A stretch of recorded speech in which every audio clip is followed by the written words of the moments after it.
दोस्तों नमस्कार, मैं राजेश बलरा स्वागत करता हूं आपके अपने YouTube चैनल विगी वागा कॉन्सेप्ट में।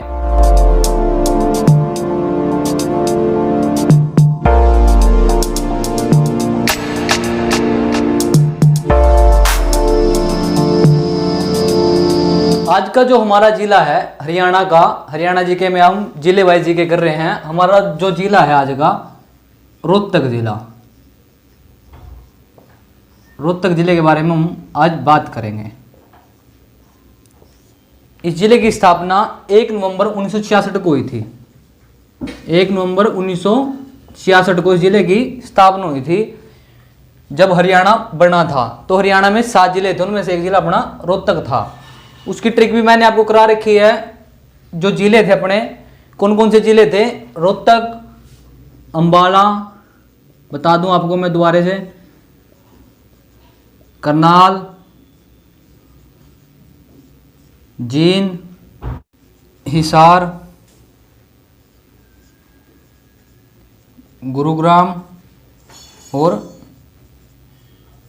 महेंद्रगढ़।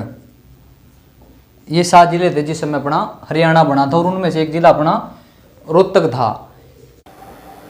रोहतक जिले को किसने बसाया था वो भी मैं आपको बता दूं। पुआर राजा रोहतास ने इस जिले को बसाया, तो इन्हीं के नाम पर रोहतक का नाम पड़ा, रोहतक। और रोहतक का वर्णन महाभारत के नकुल दिग्विजय में मिलता है।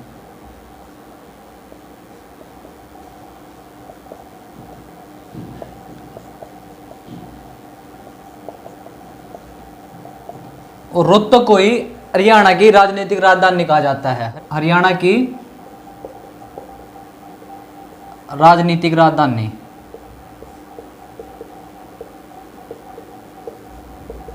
और रोहतक का क्षेत्रफल कितना है? क्षेत्रफल है 1545। और साक्षरता दर है इसकी, साक्षरता दर 80.22।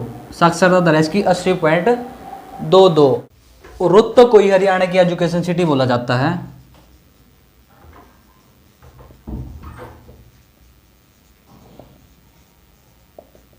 क्योंकि यहाँ पे बहुत कॉलेज हैं। जो यहाँ पे पहला कॉलेज था 1926 में, पहला कॉलेज यानी कि हरियाणा का पहला कॉलेज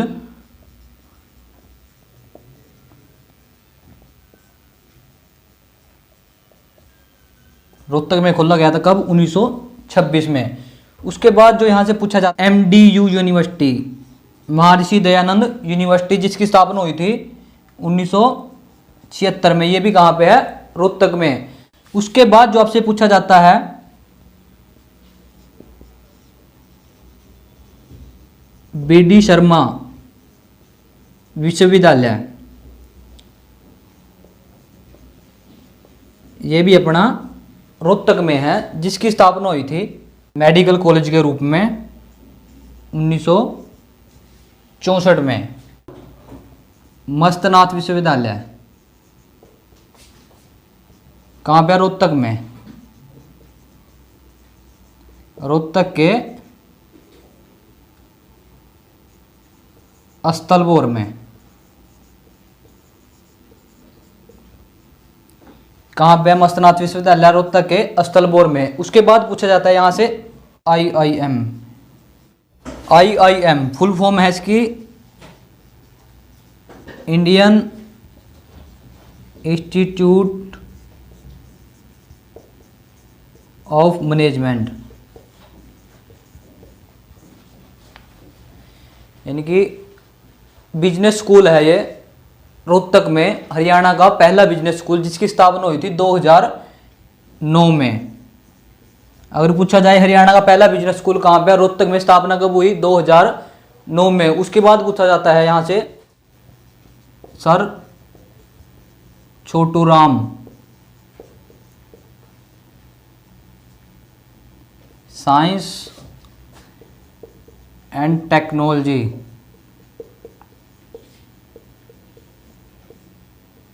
विश्वविद्यालय, ये भी कहाँ पे अपना रोहतक में है। और एक है यहाँ पे राज्य फिल्म एंड टेक्नोलॉजी संस्थान। के बाद जो यहाँ से पूछा जाता है, जो यहाँ की सबसे बड़ी कपड़े की यानी कि उत्तरी भारत की कपड़े की मार्केट है, उसका नाम है शोरी क्लार्क मार्केट।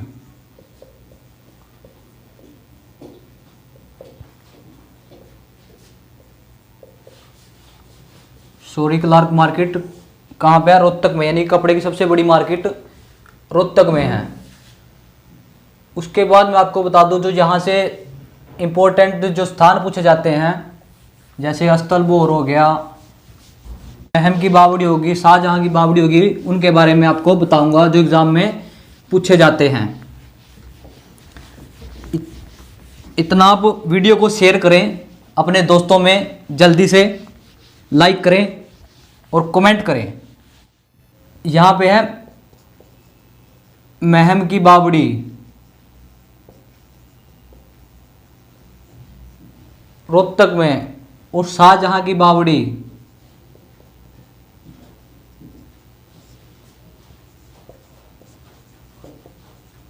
ये कहाँ पे है? रोहतक में। ज्ञानी चोर व तुगलक की गुफा, वह तुगलक की गुफा कहाँ पे है? रोहतक में। उसके बाद है गोकर्ण तालाब, ये भी कहाँ पे है? रोहतक में। अस्तलबोर,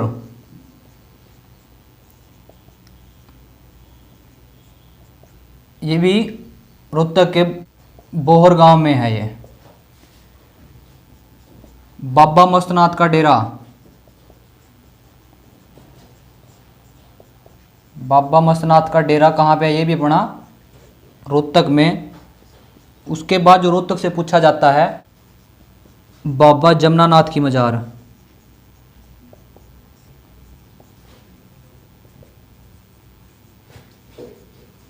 ये भी अपनी रोहतक में है।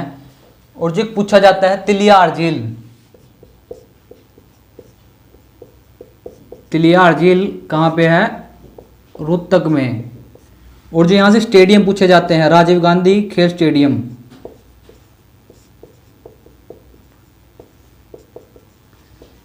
राजीव गांधी खेल स्टेडियम कहाँ पे है? रोहतक में।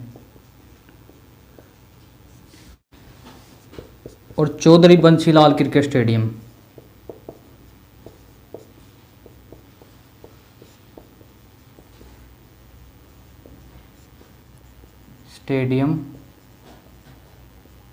ये कहाँ पे? दोनों अपने रोहतक में। उसके बाद जो यहाँ से पूछा जाता है आपसे, मंजी साहिब गुरुद्वारा,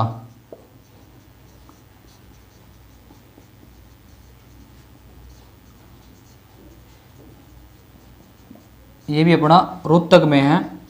मंजी साहिब के नाम से वैसे अपने 3 गुरुद्वारे हैं, एक अम्बाड़ा में, कैथन में। और उसके बाद पूछा जाता है यहाँ से बांग्ला साहिब गुरुद्वारा,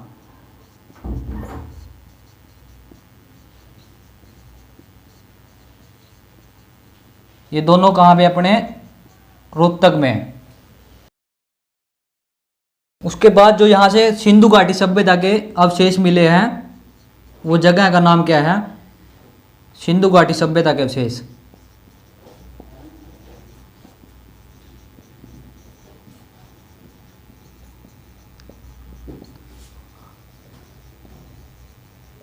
अवशेष जो मिले हैं खोखरा कोट से। कहाँ से? खोखरा कोट, ये कहाँ पे है? रोहतक में। यहाँ से मिले हैं सिक्के डालने के खांचे, यानी कि सिक्के बनते थे यहाँ पे, सिक्के डालने के खांचे।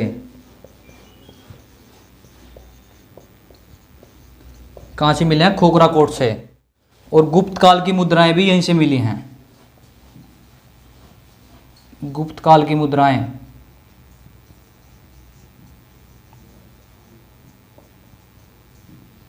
उसके बाद जो यहाँ से पूछा जाता है कि प्रथम विश्व युद्ध में हरियाणा के किस जिले से सबसे ज्यादा सेना में भर्ती हुए थे? वो रोहतक जिले के।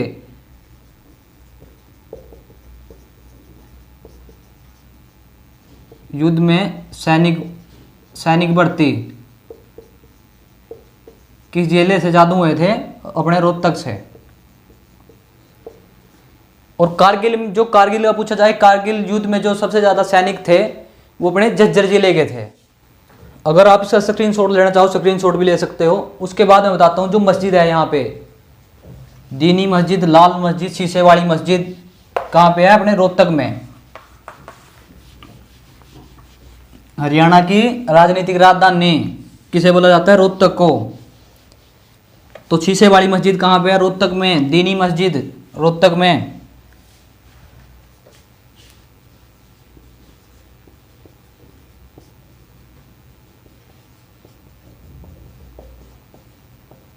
शीशे वाली मस्जिद ये चमेली बाजार में स्थित है, रोहतक के चमेली बाजार में।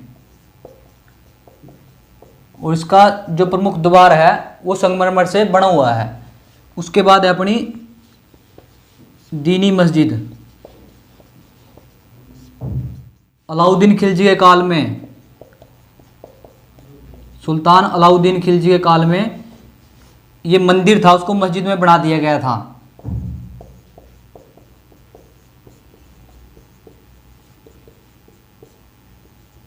ये मंदिर था, यानी कि दीनी मस्जिद है, जो ये मंदिर था अलाउद्दीन खिलजी ने इसको मस्जिद बना दिया था।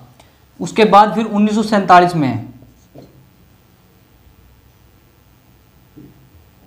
दोबारा से मंदिर का रूप दिया गया। 1947 में दोबारा मंदिर का रूप दिया गया। 1947 में दोबारा मंदिर का रूप।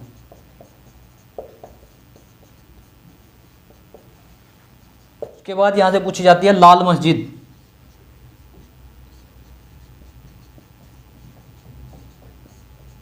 इस मस्जिद को बनवाया था हाजी अली ने, ये व्यापारी था हाजी अली ने बनवाया किसने था? लाल मस्जिद को हाजी अली ने, व्यापारी था। कब बनवाया था? 1939 में। कहां पे? रोहतक में। यहां से पूछी जाती है काली मस्जिद।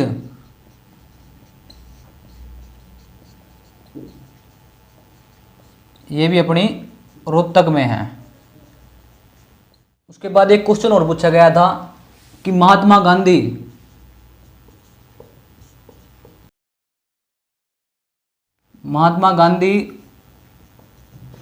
और मोहम्मद अली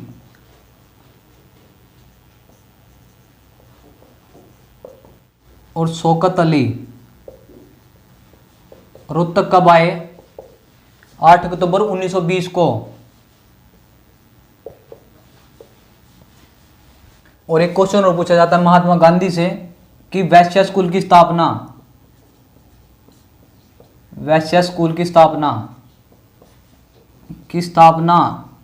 हरियाणा के किस जिले में की थी महात्मा गांधी ने?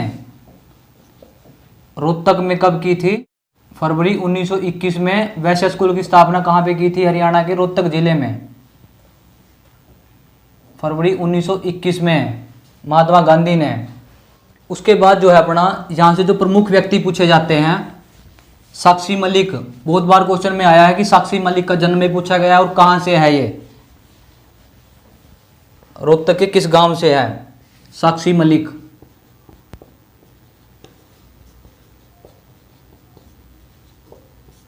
ये रोहतक के मोखरा गांव से है, मोखरा गांव की है। इसका जन्म हुआ था 3 सितंबर 1993 को रोहतक के मोखरा में। बेटी बचाओ बेटी पढ़ाओ अभियान है, जो बेटी बचाओ बेटी पढ़ाओ अभियान है, उसकी ब्रांड एम्बेसडर भी साक्षी मलिक है, जो रोहतक के मोखरा गांव की है। जन्म 3 सितंबर 1993 को। उसके बाद यहाँ से पूछा जाता है संग्राम सिंह। ये भी रेसलर है, प्रोफेशनल रेसलर है। इसका गांव है रोहतक का मदीना। संग्राम सिंह है रोहतक के मदीना गांव का, ये है रेसलर।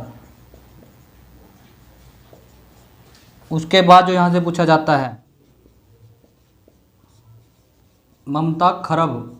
ये भी अपने रोहतक की है। ये खिलाड़ी है हॉकी की, हॉकी खिलाड़ी है। कहां से है? रोहतक से। उसके बाद पूछा जाता है आपसे रणबीर हुड्डा। रणवीर सिंह हुड्डा, ये है रोहतक के सांगी गांव के, सांगी गांव के हैं रणवीर सिंह हुड्डा। इनका जन्म हुआ था 26 नवंबर 1914 में और मृत्यु हो गई थी इनकी 1 फरवरी 2009 को। रणवीर सिंह हुड्डा ये भी अपने रोहतक के सांगी गांव से हैं। उसके बाद पूछा जाता है भूपेंद्र सिंह हुड्डा, भूपेंद्र सिंह हुड्डा जो हमारे लगातार 2 बार सीएम रहे, 2005 से लेकर 2014 तक। ये भी सांगी गांव के हैं, रोहतक के।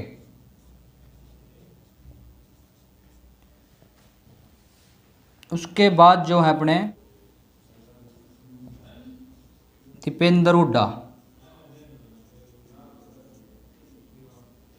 ये भी रोहतक के हैं अपने। उसके बाद जो पूछा जाता है रणदीप हुड्डा, सभी जानते होंगे उसको, ये कलाकार है रणदीप सिंह हुड्डा।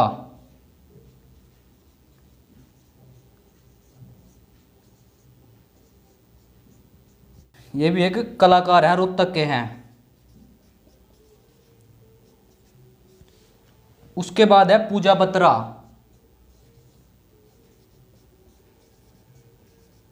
ये भी रोहतक की है, फिल्म इंडस्ट्री से जुड़ी हुई है। और उसके बाद है जो पूछा जाता है पंडित नेकीराम शर्मा,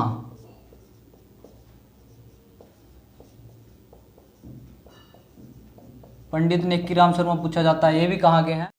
रोहतक के कैलांग गांव के हैं, ये कैलांग गांव के हैं। अधन का 4 सितंबर 1887 को रोहतक के कैलांग गांव में। और इन्हीं को, पंडित नेकीराम शर्मा को हरियाणा केसरी कहा जाता है, हरियाणा केसरी। और संदेश नामक पत्रिका भी इन्होंने निकाली थी, संदेश पत्रिका। किसने? नेकीराम शर्मा ने। और इनकी जो मृत्यु हो गई थी पंडित नेकीराम शर्मा की 1956 में। और उसके बाद जो आपसे पूछे जाते हैं सर छोटू राम, छोटू राम का संबंध भी रोहतक के गढ़ी सांपड़ा से है। सर छोटू राम के बारे में,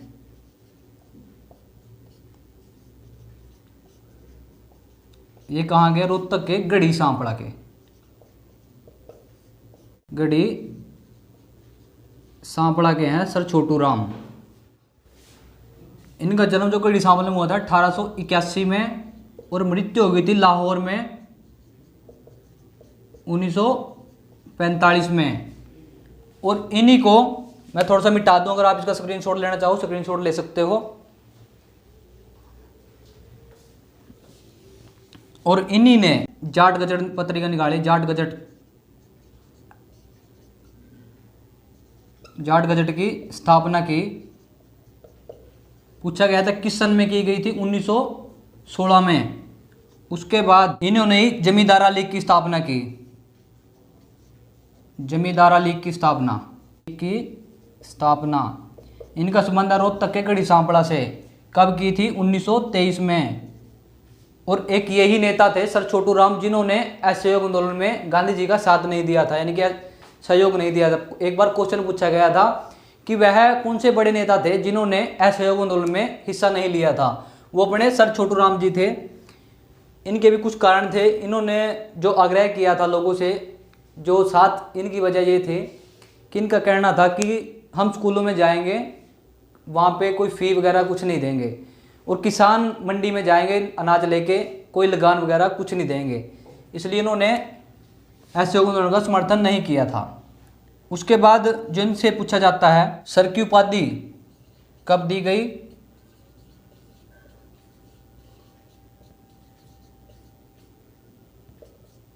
1937 में। और अनाज के लिए मार्केट बोर्ड की स्थापना की सर छोटू राम जी ने, मार्केट बोर्ड की स्थापना। ये की थी इन्होंने 1938 में। अब इसका आप स्क्रीनशॉट ले लीजिएगा। Thank you. मुझे आशा है आपको रोहतक झील आज अच्छे से समझ में आ चुका होगा, और आप वीडियो को ज़्यादा से ज़्यादा शेयर करेंगे और कमेंट में बताएंगे वीडियो आपको कैसा लगा। और अगर आपने हमारा चैनल अब तक सब्सक्राइब नहीं किया तो इसको सब्सक्राइब जरूर कर लीजिएगा और बेल आइकन दबा लीजिएगा। तो इसी के साथ मैं विदा लेता हूँ। जय हिंद, जय भारत, जय हरियाणा।